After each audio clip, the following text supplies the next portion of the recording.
Hello and welcome to Starfield. In this video, I wanted to share with you guys what I've learned about shipbuilding and leveling up your skill progression so you can buy better weapons and mods and different things like that.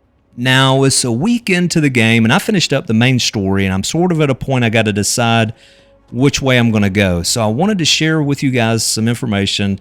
I'm not going to spoil the story, but I wanted to kind of present you with some choices that you may be kind of factoring into your near-term decisions. So what I mean about the skill progression is Starship design, going rank 1 through 4, because that's going to give you better weapons, for example. Next, I'm going to show you taking my stock Stronghold to a updated version using the shipbuilder. Try to give you some pointers on that. And lastly, I'm going to talk about what happens at the end of your first playthrough so you kind of know what to expect and how to spend your time during your first playthrough. Now, here are the 8 ships that I owned at the end of my first playthrough. Not all of them are registered. However, for this example, I'm going to choose my Frontier. So Starship design is at rank 2. I have 7 out of 15 modules installed, so I have to do 8 more before I can purchase rank 3. And this is the Frontier. This is the first ship you get, and it's stock right now. I'm going to use it as my example to increase my Starship design skill. So each of these are the weapons. Each one of these counts as one module. So in other words, I'm going to choose this first cannon and install it on the Frontier. So that's going to count as one module once I confirm this purchase. But let's say that I chose another ship in my fleet and I installed that same particular cannon, it wouldn't count towards that. That's what I found out. So as you can see, looking down through these different options, to level up to rank 4 will be really expensive. So right there, you can see to the left, my Starship design went up. I think I got 2 or 3 modules. Let me go into my skill tree. So yeah, I added 2. I'm at 9 of 15. So I've got 6 more to do. So now I've reached rank 3 and I'm going to pull up the weapons and show you what new ones popped up. I'm just going to briefly scroll through, but there's 5 or 6 new rank 3 items. You can see at the bottom left of the screen which ones are what the ranking is. And I went around 3 different vendors and the weapons were all the same. So I mean, I didn't go to all of them. And then up next I will show you the rank 4 that was available for the Frontier. Okay, so here I'm putting the finishing touches on rank 3. And to break it down for you, rank 1, I believe, requires 5 modules, rank 2, 15, and then rank 3, 30. So a lot of modules, a lot of purchasing. I had to switch ships, obviously, but I'm going to go back to my Frontier for the weapons. So you can see right there, I've completed rank 3, so now I can back out and purchase rank 4. So if I go to my skills, got that completed. So back to my Frontier now that I'm rank 4, and I'm going to show you the new weapon that's available. And if you've been paying attention to my credits, you can see I've spent a lot. But it's going to be an electron beam, and I will show that off in just a moment. It is this one here, the PBO-40 Auto Electron Beam. And I didn't check every single ship that I had, but I did go to several different vendors. This was the only weapon rank 4th that was available for this. And I only checked one other ship, but I'm going to show you that next. Now here's the other ship I was talking about. This is the Star Eagle, and it's an award given after you complete the Freestar Rangers quest line. And you don't have to register it as Class A, so you don't have to level up piloting. It also, the weapons, engine, everything is a rank 4. So this is a really great option if you don't want to mess with any of the ship skill tree. You just want a really great ship. And as you can see, this is stock. Everything is rank 4 for Starship design. Now I did go around to 3 different vendors just to see if this had anything different than the Frontier.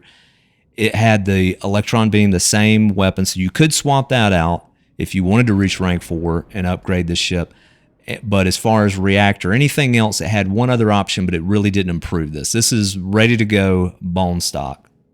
So back to the Frontier, I've installed the Auto 40 electron beam, the rank 4 weapon, and to keep it simple, I just went with all the electron beams, the PBO brand, and I'm going to take it up into space. First, let's just test fire. So right trigger, that's the rank 4, that is the Auto 40 beam. To the left is the Auto 30 beam. And then the top one is just the regular 30 beam. But if you pay attention to the white bars, for example, this one doesn't run out. The other two, you have to sort of let recharge. So here's a pretty tough enemy.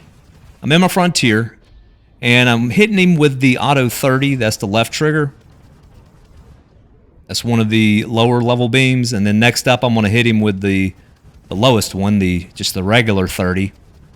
And I can't lock onto this guy, so I'm not doing a very good job of hitting him. But lastly, I'll open up that new rank 4 Auto 40 beam, and you'll see the big difference.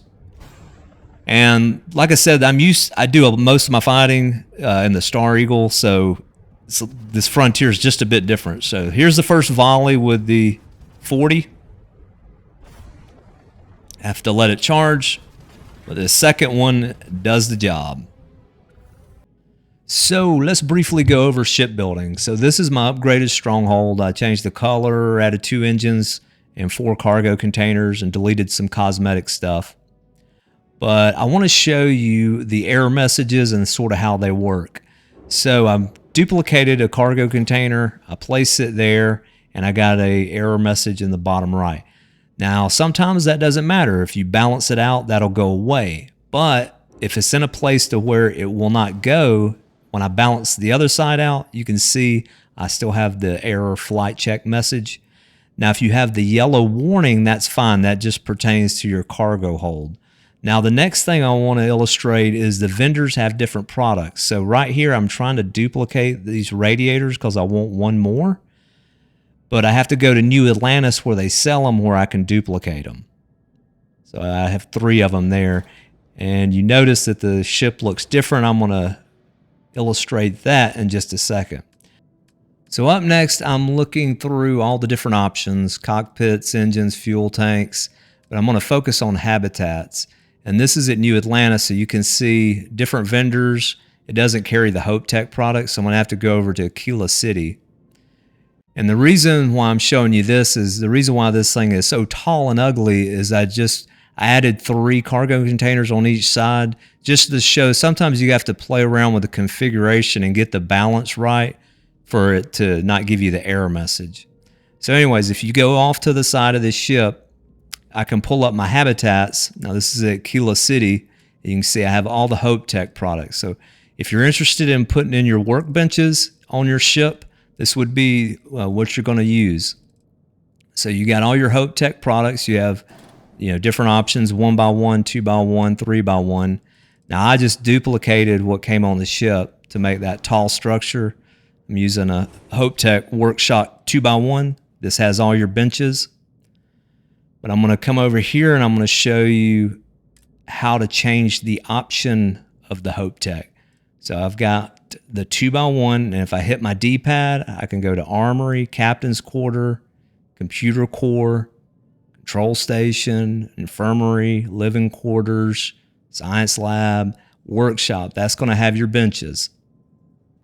So now it's time for a quick spoiler alert before I move on to the last part. And I'm going to do my best not to give away as much of the story, but you are going to see a couple of things. So if you want no spoiler at all, stop watching now.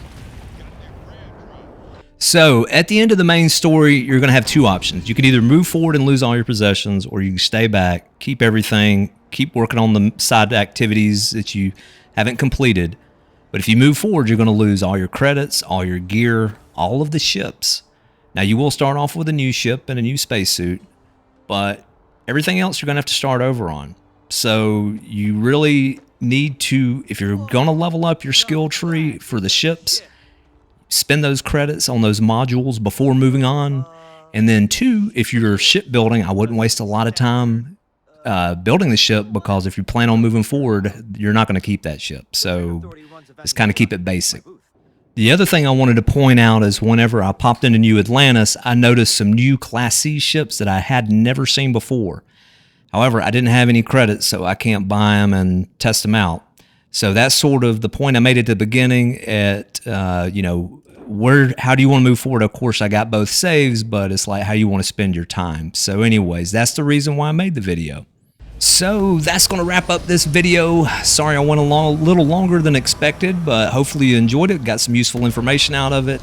As always, thank you for watching and hope to catch you in the next video.